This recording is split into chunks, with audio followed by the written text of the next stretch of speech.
ज्यादा पकाऊंगा नहीं, घंटे भर में समाप्त करने का प्रयत्न करूंगा। ठीक है, प्लीज अपनी नोट्स जैसे हम लेते हैं यार, जैसे आप नॉर्मल क्लास में एक नोट्स लेते हो, उसी प्रकार से आगे एक रफ कॉपी लिख लो। ठीक है, इन पन्नों के ऊपर सोने मोती ये सब हर लगा लो। ठीक है, क्योंकि इसको हम संभाल के रखेंगे, दीवार पे चिपकाएंगे।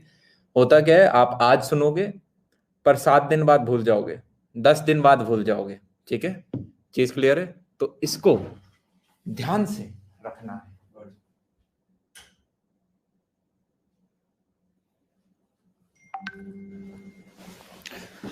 चलिए शुरू करते हैं जनाब, अभी भी बच्चे काफी सारे ऐड हो रहे हैं। और बताओ कैसे हैं तुम्हारे हाल चाल? सब बढ़िया? क्या कह रहे हो, कहाँ का बढ़िया? बहुत ज्यादा स्ट्रेस हो रहा है बोलते थे 11वीं भी काफी सारे बच्चे ज्वाइन हो रहे हैं, इसलिए मैं थोड़ा सा वेट कर रहा हूँ 2-4 मिनट। यूजुअली उनके पास अभी नोटिफिकेशन जाती है। ठीक है, so today will be talking about, are we late? क्या हम लेट हैं? Why 99% of students don't get computer science JEE Main strategy. ये JEE Main and advance strategy है।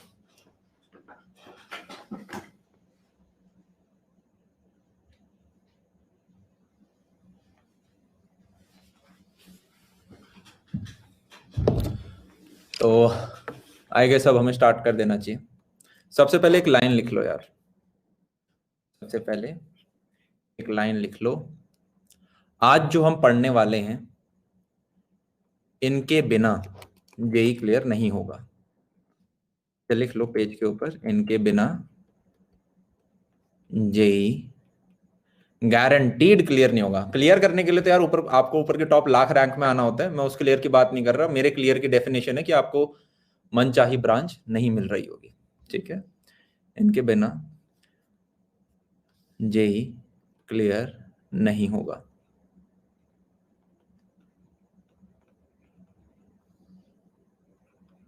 चीज क्लियर है? फर्स्ट चीज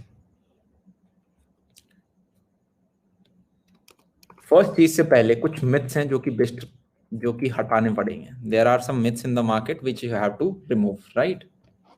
सबसे पहला, 3 टाइप के टीचर होते हैं। थोड़ा सा ला इको आ रहा है यार, एक्चुअली ये मेरी नॉर्मल टेबल नहीं है, मेरा माइक वगैरह सब उस पे, पर उधर पानी गिर गया उधर, राइट? तो आज हमें थोड़ी सी आवाज के साथ कॉम्प्रोमाइज करना पड़ेगा, पर आई होप समझ में आपको फिर भी आ जाएंगे। ठीक है, वो गीली हो गई टेबल पूरी की पूरी, मैं साफ करूंगा, समय वेस्ट होगा उसमें, है ना? तो थोड़ा सा एको आएगा, लैपटॉप का ही हम सिस्टम विस्टम यूज कर रहे हैं, जो कुछ भी है। मिथ्स, 2 टाइप के टीचर होते हैं यार। एक होते हैं अच्छे टीचर, ठीक है? एक होते हैं टीचर सारे अच्छे हैं बट नॉट सो अच्छे टीचर। ठीक है, मतलब बच्चों को समझ में नहीं आ रहा उन टीचरों से। ये टीचरों का गैंग बहुत बड़ा होता है, मतलब काफी टीचर होते हैं जो अच्छे होते हैं। इस पृथ्वी पे अगर आपको आज के दिन कोई भी ऐसे बोल दे कि बेटा मेरे से पढ़ लो और तुम्हारा मैं जेई में इतनी रैंक लेके आ जाऊंगा या इतनी रैंक लेके आ जाओगे, वो बेवकूफ बना रहा है। क्या चीज समझ में आ गई? इस पूरे इंडिया में अगर एक भी टीचर आपको बोल दे कि भाई मैंने रैंकर्स निकाले हैं, राइट, और मैं तुम्हारी भी रैंक निकलवा दूंगा, वो झूठ बोल रहा है, वो मार्केटिंग कर रहा है, वो बुद्धू बना रहा है, राइट? मैं ये मानता हूं कि कुछ टीचर अच्छे होते हैं पर बहुत सारे टीचर अच्छे होते हैं। चीज समझ में आ रही है? राइट? आप समझ के देखो, आप अभी 5 सब्जेक्ट पढ़ रहे हो ना, फिजिक्स केमिस्ट्री मैथ्स इंग्लिश और एक 5th सब्जेक्ट, एक साल के अंदर 11वीं का भी याद रखना है। टीचर कौन है? जिन्होंने 4 साल, मतलब 12वीं में तो पढ़ा ही था, उसके बाद कॉलेज के बाद 5-6 साल उन्हें और हो गए सिर्फ फिजिक्स पढ़ते हुए, सिर्फ केमिस्ट्री पढ़ते हुए राइट? तो क्या हम ऐसा नहीं बोल सकते यार, बहुत सारे बंदे होंगे जिन्हें अपने सब्जेक्ट की नॉलेज है, और बहुत सारे बंदे होंगे जो ओरेटर भी अच्छे हैं, डिलीवरी अच्छी कर देते हैं। क्या एक ऐसा होता क्या है यार कि जो एक बढ़िया टीचर होता है ना, वो मिनिमम 1000 बच्चों को पढ़ाता है, और उन 1000 में से एक आध बच्चा रैंक ले आता है, और उस एक रैंकर को जितना बच्चा सर्टिफिकेट में यूज नहीं करता ना कि मैंने टॉप 100 रैंक में आया, उससे ज्यादा वो टीचर यूज करता है। अरे भैया हम टॉप 100 रैंक में, देखो हमारा ये बच्चा निकल का है, देखिए इसको हम पढ़ाए थे तब निकला ये, इसके माँ बाप ने फीस नहीं दी थी, इसने कमरे में बैठ के मेहनत नहीं की थी, हम पढ़ाए इसलिए इस बंदे ने रैंक निकाल लिया। तो क्या हमें ये चीज समझ में आ रही है? उस टीचर ने 1000 बच्चों को पढ़ाया था, ठीक है, ग्रेट। उनमें से एक निकलता है, वो मेहनत से निकलेगा। अगर आप इस एग्जाम को क्रैक कराओगे, all you need is a अच्छा teacher which are in abundance. Abundance मतलब कमी है पर बहुत सारे। उसके बाद एग्जाम आपको क्लियर कराएगी आपकी डिसिप्लिन, जिसे मैं बोलता हूं गॉड स्ट्रैटेजी, कि एक अच्छा टीचर आपको गाइडेंस देता है, आप ओबीडियंस आप मान लेते हो, और डी फॉर डिसिप्लिन अगले 2 साल के लिए करते रहते हो, या अगले 1 साल या अगले 6 महीने के लिए करते जाते हो। प्लस आपके पेरेंट्स की ब्लेसिंग। पेरेंट्स की ब्लेसिंग में उनकी चप्पल भी आती है, उनका प्यार भी आता है, उनकी फीस भी आती है। सब समझ में आ रही है? राइट, वो डांट रहे हैं, वो प्यार कर रहे हैं, वो तुम्हारी फीस दे रहे हैं, everything is coming in this. अब ये हमने क्लियर कर लिया। दूसरी चीज पे आते हैं, वन सब्जेक्ट वन टीचर। कितना बोला? वन टीचर, वन बुक, और मिनिमम 6 से 7 रिवीजन।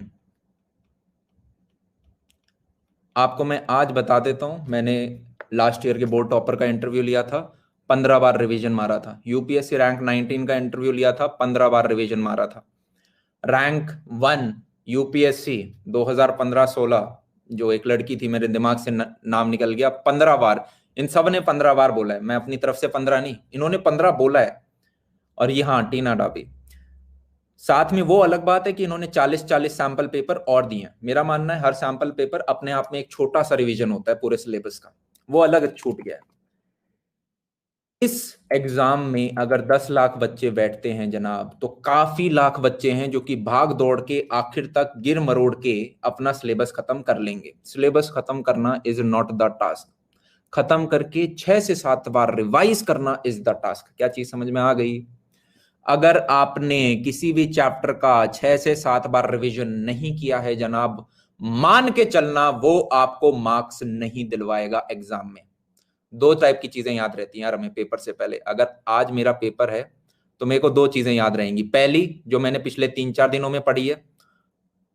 दूसरी, जो कि मैंने उससे पहले पढ़ी है पर 6 से 7 बार रिवाइज की है। अब मैं लास्ट के 3-4 दिन में पूरा सिलेबस नहीं पढ़ सकता, इसलिए हमें 6 से 7 बार रिवीजन करना पड़ेगा। क्या चीज क्लियर है?